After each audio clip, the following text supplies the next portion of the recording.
Okay, guys, good morning, good afternoon, and good evening to you from where it is that you are around the globe. I'm coming to you with a pro tip today. Been working in this worm room long enough now that I'm kind of starting to master this.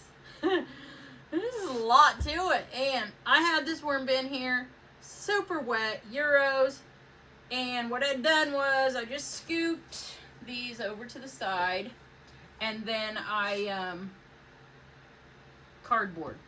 Wanted to bait them out of there. So they've been being baited now for, I don't know, probably a month or more. They've about had the cardboard ate, so I was a little behind on that. Now, I've heard the debate between, I dry my castings down with peat moss. And I hear people saying, no, you can't do that because then you're not selling 100% worm castings. Okay, I see that. Now, here's what I think about that is the peat moss is feeding the microbes in your worm castings. There's fungus there, there's bacteria, protozoa, all that. So I'm okay with a small percentage of that. In fact, I know even in food, if the percentage is low enough, you don't even have to write that it's in there. And so I'm trying to decide, how do you get these castings dried down without ruining your cocoons and without the debate of adding the peat moss?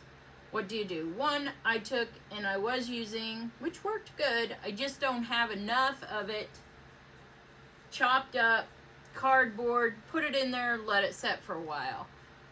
If you guys go check out the quail room, I have a magnificent idea with using the worm castings for the brooding area and in the pens where the quail go to the restroom.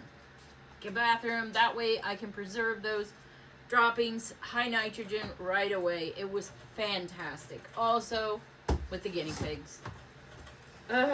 This has just given me every area to dig into, research, and utilize. So now here we have the super dehydrate worm castings. The biology is there. It's just dormant because we slowly worked them into dormancy. And then since they're so dry, you would be amazed at how well they work as like an absorbing agent. So what I do, and also what I like about this is if I start running into having a lot of the super dry castings, when you work them in with this and it pulls the moisture out, it does remoisten your castings. So that biology can keep working and remain active in whatever situation it is that you need. So now, this has been just maybe a half an hour that I've added this in here. I'm watching because I do still have some small worms in here. I don't want to remove too much moisture from them. That's why I was worried, how can I get it done fast that I'm not going to kill some of the I wanted to leave some worms in here as nanny worms because this is loaded with the cocoons. So I don't want to have to sit and pull out a bunch of worms, but I also I want to get this dried down fast so I can get these castings out of here and turn it into a nursery. And it was super wet. So now, yeah, I'm gonna have to re-sift these castings that I just put in here, but it wouldn't matter if you added anything else, you'd have to sift that out too. So for your bins that you got loaded, that you don't want to sit in front of a fan for days and days, start dehydrating down, especially like this summer. Maybe some of these, I don't put them in the sun to dry them. Actually, in our furnace area, it is so dry, it'll dry them down fast. If you don't have a way to dry them down, you can use seed mats. They work really good too. Turn them on heat, but you don't want to get too much heat for your microbes. I don't know how hot those will get. put the thermostat on them. And then also, like in the shade, summer day in the shade, get them out on a tarp, get them dried down, then you can store them in a tub. So see, these are still pretty moist here, but I feel like this is really got this broke up good. So what I'll do is run it through the sifter. You all love my sifter. I love my sifter. I've been using the sifter for the quail, and when the quail go to the bathroom in the worm casting, the trays that I'm using, the casting, keep this tray so beautifully clean.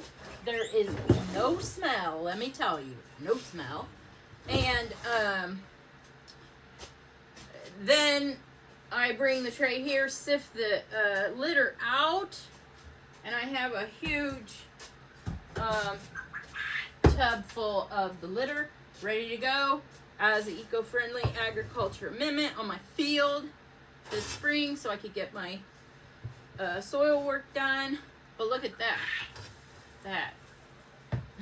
That turned that sticky worm bin into, whoops, I didn't put that on properly. Oh, and I don't have the larger.